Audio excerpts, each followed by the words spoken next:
Good morning, good afternoon, and good evening. Welcome to another edition of WOWSA Live. Host Ned Denison, take over.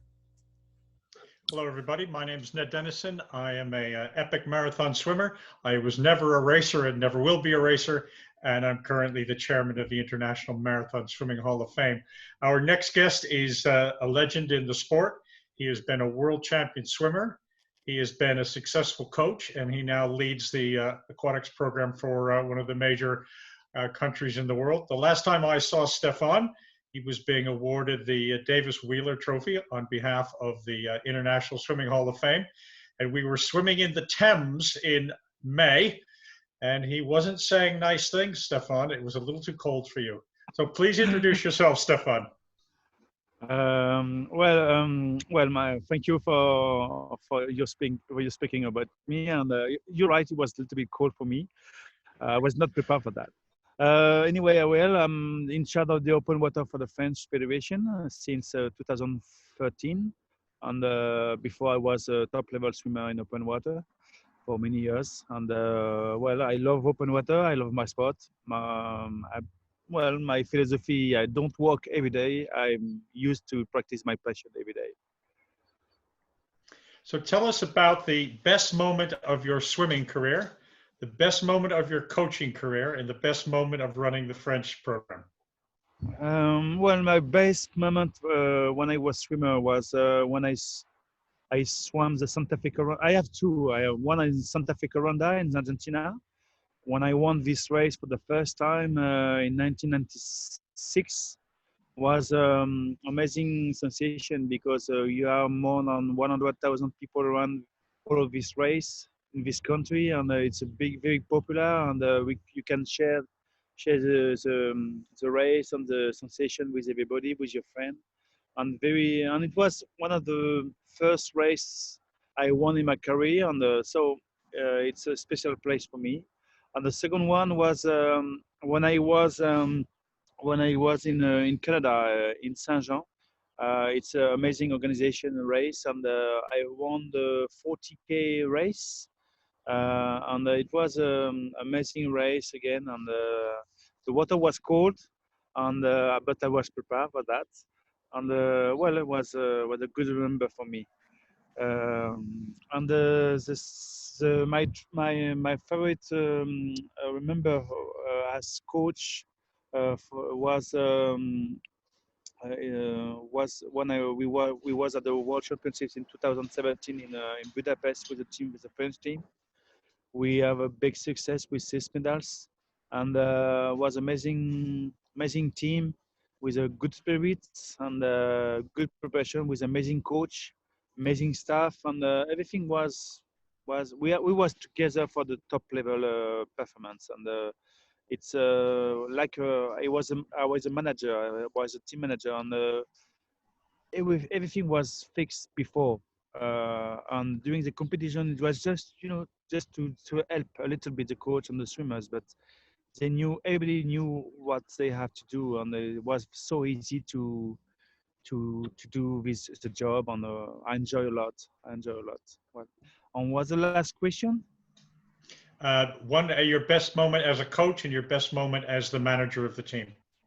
Well, I spoke about the manager, about Budapest, and as a coach. I used to be coach at the National Center between 2002 and 2006, and I had the luck to coach Maria Metela, and she won the silver medal at the 53 in Athens. So I was 25K swimmers before, and I coached her. She was 53 and 103 swimmer, and she was tough swimmer. She was very professional, and I enjoy a lot. Doesn't matter for me if she swam the 53 or the 1500 or something different, but she was very good swimmer and very good spirits, and I learned a lot with her. So it was a good moment in Athens in 2004. Most of your career has been on the competitive racing, but I did notice you took a bit of a swim in the English Channel. You had a very fast time. Were you swimming for the enjoyment of the swim, or did you have the record in your mind? No, I well, the story was everybody asked me at the last 2 years before that I finished my career, Stéphane, did you swim the channel? I say no, I did not swim the channel. Ah, you didn't swim the channel. It was, it was like you're a good swimmer in open water, but you are not the best swimmer in open water because you didn't achieve the channel. So I say okay, well, apparently I have to swim the channel. So I decided maybe a few months before, I say, do you have a place for me at the association? Do you have a place for me for cross the channel? I say, yeah, you're number 3. Maybe you will have the luck to cross the channel and say, okay, let's go. But I didn't prepare really the cross, and it, I I did it just for cross the channel for the people around me. But for example, I never mentioned the channel when I spoke about my career because for me the channel was not the best thing I did in my career because we swam many races. I can understand for some people it's the most beautiful challenge they have in their life because channel could be very hard. But for me was just a cross on the was a big experience, good experience, but not like competition because I love competition, and the channel is a challenge, personal challenge is different. We speak to some racers, and for them, it was a race. Wow. I think it came maybe at a different time in their career, and they had a specific goal in mind to complete it.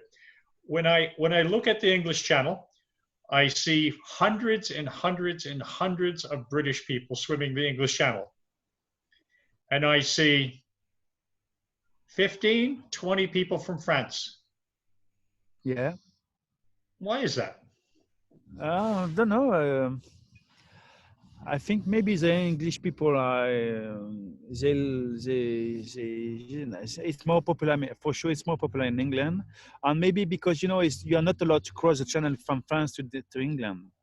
So maybe it's one of the reason. And well, I think not many people they know they can cross the channel by swimming. They don't know that, and but I think year after year it's more popular. But anyway, again, to cross the channel by swimming is not easy, and I think the mentality of the English people is more rude, and when they decide something, they are 100% to focus on the challenge. And like, maybe it's different of the French people. They are more Latin, so they like to enjoy the life, and they like the hot water, and they like the good food, and it, it's not the way for the channel.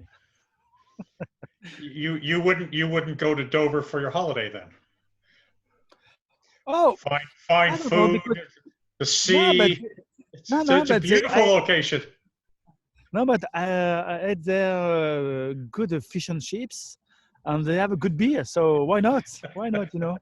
Why not? Talk to us about the Olympics, Stéphane. You obviously were ready with your team. Things have changed. What are you feeling? What are your swimmers feeling? How are you going to be ready for next year? Well, first of all, I think it's a good choice to change the date because it was no equality for different country. For example, the German they never stopped to swim to train. In France, we stopped still now 8 weeks, and was not the spirit of the Olympics. So first of all, I think it's a good idea to change the date for 1 year more. And about my swimmers, well, it's not my swimmer, but the French swimmers. They're Um, your swimmers. yeah. They're your swimmers. Well, we spoke a lot of time about that, and now we decide that this situation is an opportunity. It's not something bad. It's an opportunity, but only we try to find and we find it why it's an opportunity to have 1 year more. So it was impossible to work some different parts how to be better in your body on your mind. We used to do that now, and well we we try to the way for positive things to in this situation. So I think that our three French swimmers who are qualified at the Olympics, they are mentally good and they find a way to be positive. And the Olympics came after your competitive career. Do you sometimes look at the water and wonder what would have happened if the Olympics had been available when you were a swimmer?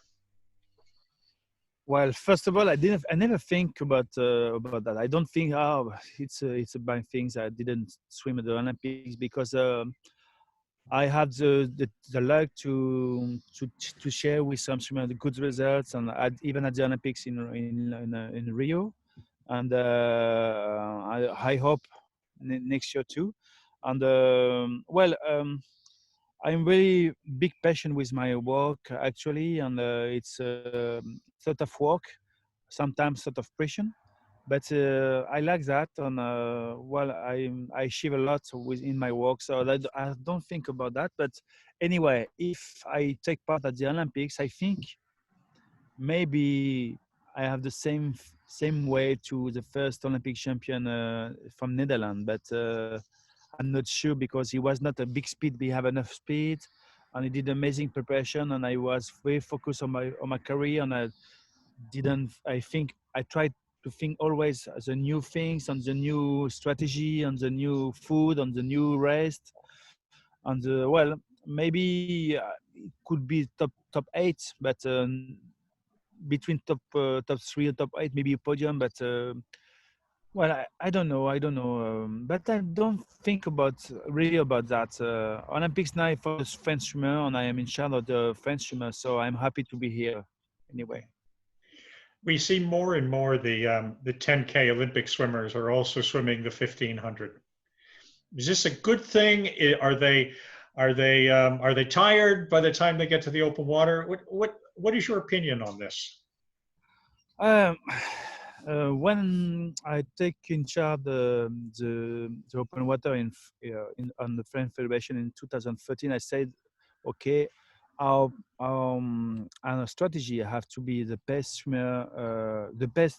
The French team open water swimmer have to be the best 1500 swimmer in the France, because I was sure you need a capital speed for to be in the top in the world at a 10K actually, and we can see what's happened now, and I think it's again an opportunity for the open water swimmer to show the people they are not only endurance swimmer but they have speed too, and it's an opportunity for the world swimming people because they can share with kind of swimmer of open water. They love the wide and they love competition, and both you can do both. And I think for me it's a good opportunity if we can have one swimmer could be in the final and could be in a podium or the 1500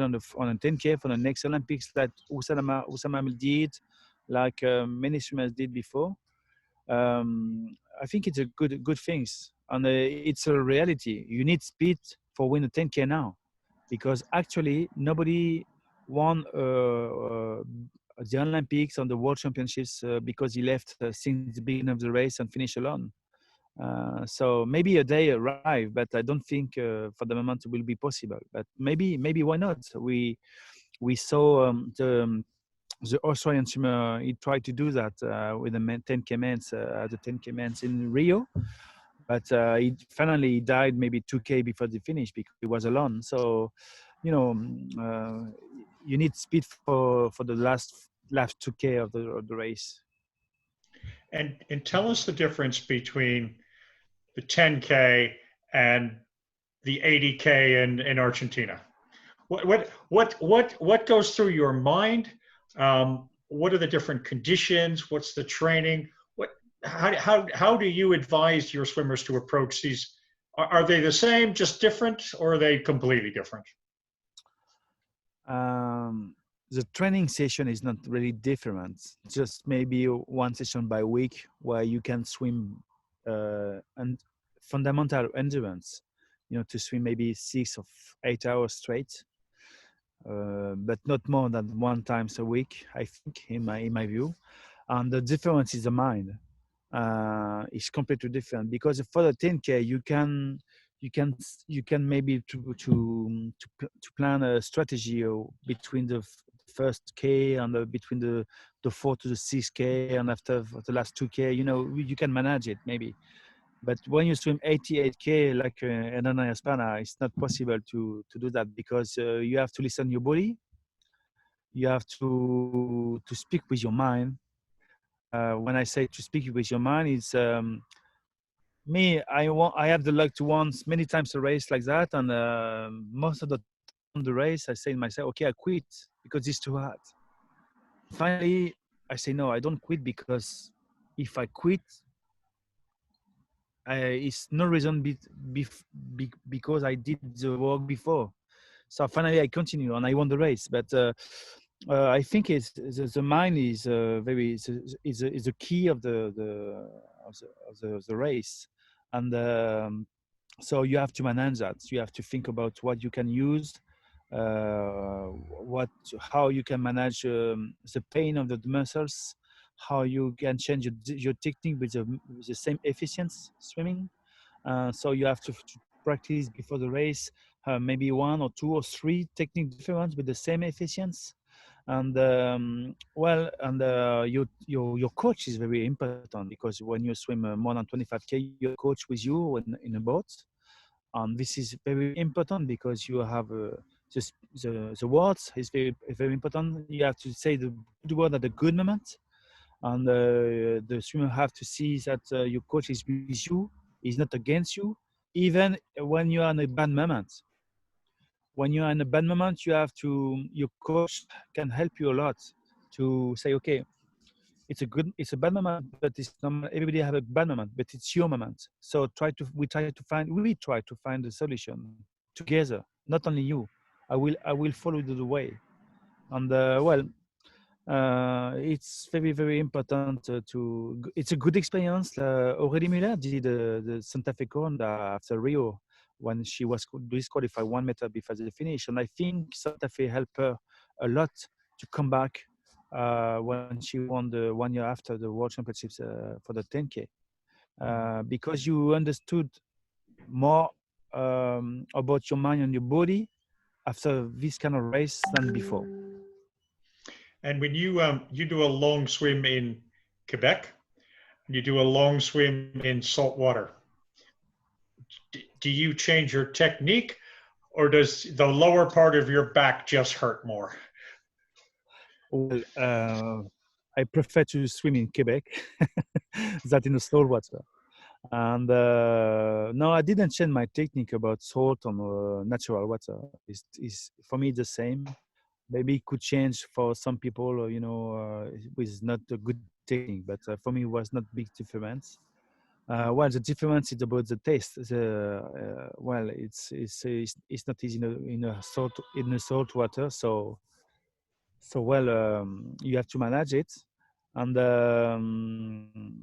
when in ocean you can have more waves, and you can it's a sea, it's ocean. So in the ocean it's like the mountains.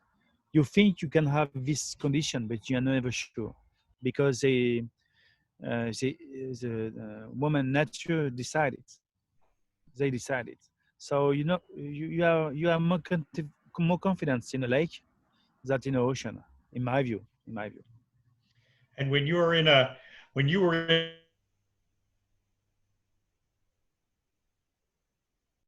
70s stroke, so when you're in the ocean and the waves are against you, is that changing? Oh yes, yeah, change a lot because of course, you have to adapt your technique with the waves, and you have to use the waves, and you have to fix your body more. Fix your body or your balance because the waves try to change your balance.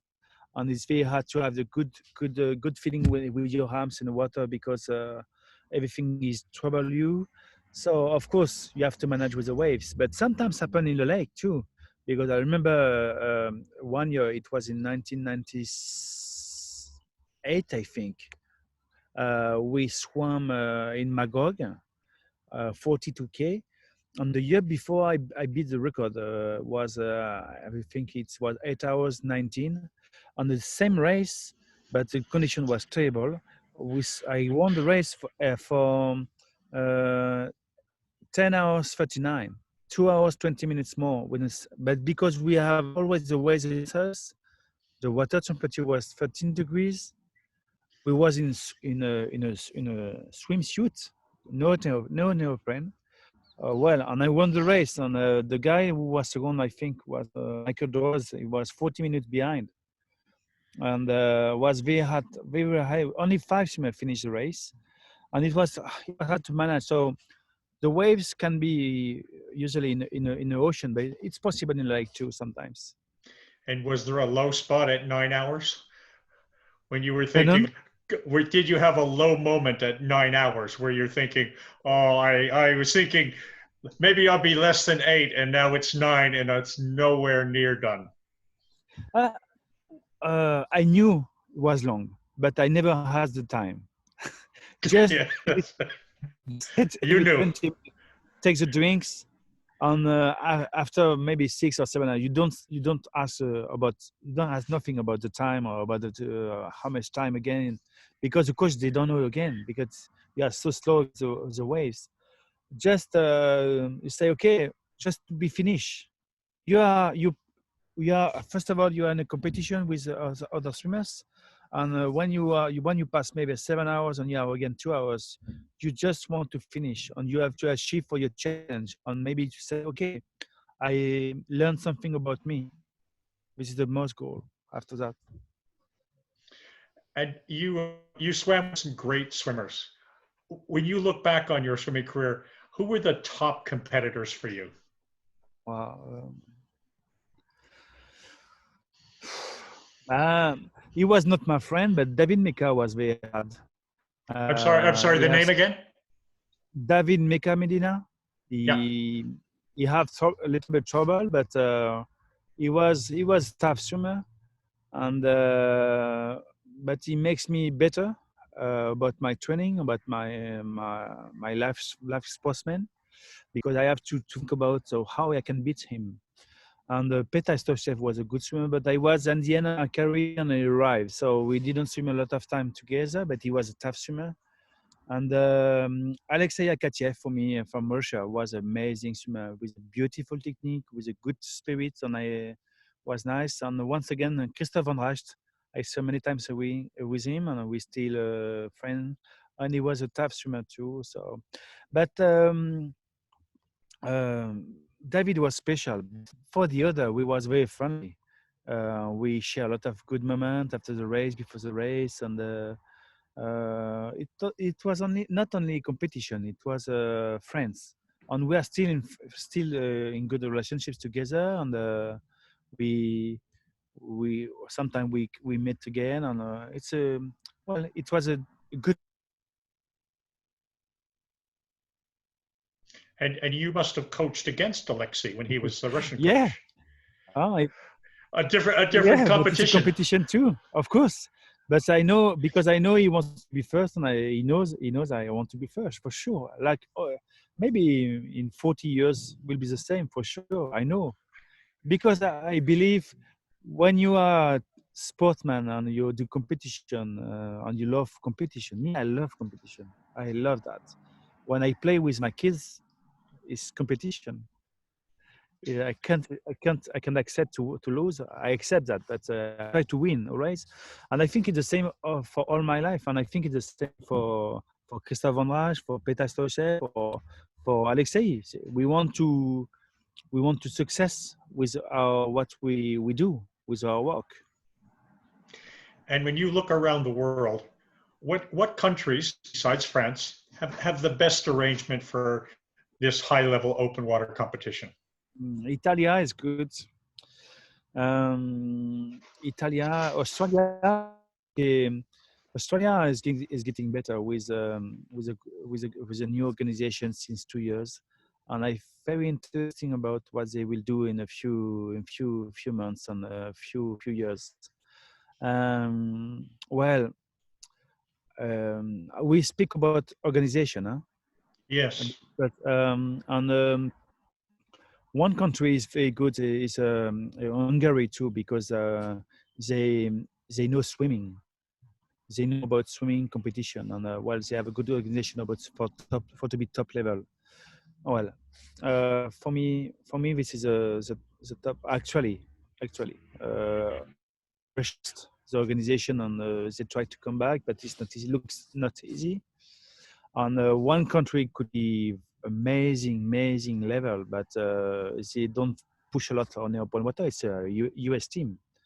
US teams have always beautiful swimmer like Jordan, like Ashley, or Ailey, but they could have more and more, but they don't push a lot on the open water actually. But there are many swimmers could be very good. And the Dutch 2 gold medals in Rio. Were they lucky? Do they have fabulous swimmers? Is it organization?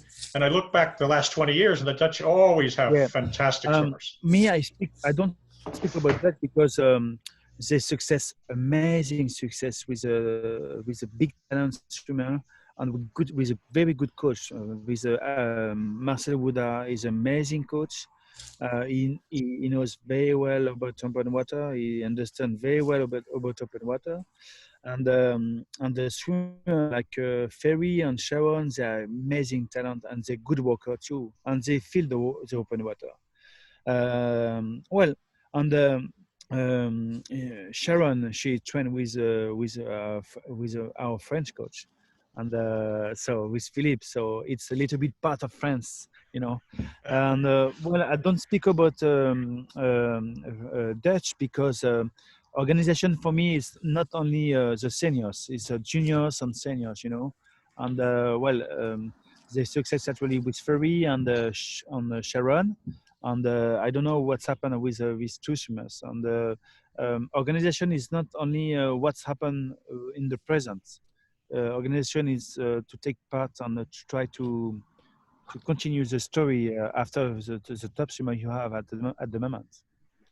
When I talked to you in London a couple of years ago, you said something like you had been you had been traveling or in a hotel for 160 nights in the last 200 days, or some crazy number like that. Yeah. You're now in your backyard by the water, not traveling. Yeah, not traveling, no. Are you enjoying it?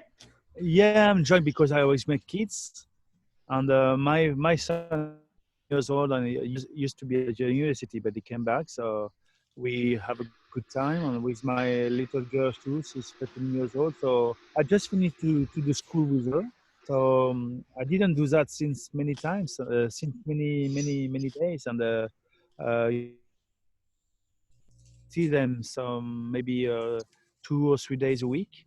But now we are together since 8 weeks, and I enjoy that. And I think for me it's an opportunity to have to share sometimes with my family and with my father and my mother, uh, and um, and I can rest too. I was tired, and many people told me, Stéphane, you have to take a rest. I say, but when you want to take a rest, it's not possible for me before the Olympics. Do you ask somebody to 1 year before the Olympics to take a rest? It's not possible. So, okay, make a nap, no problem. But take a rest for 4 weeks, no way. And finally, this situation helped me to take a rest. I had no choice to do that. And this moment is about my work, about my life, about my strategy, about my work. Well, it's an opportunity. I want to think about that. Okay. I don't want to think about it's negative because we can't swim. Of course, the first week, the first day, I tried to find a solution to keep the swimmer in the water, like maybe many coach. But finally, I say, okay, health is most important, and the situation is very bad. So first health, and after we will see what we can do. Well, Stéphane, we've reached our time. I want to thank you very much for speaking with us. Thank you. And enjoy the water behind you. I'm jealous, and we'll see you soon. Yeah, see Bye. you soon, and take care. Stay at home, and bye bye. Bye. Thank Bye bye, you. Ned. Thank you.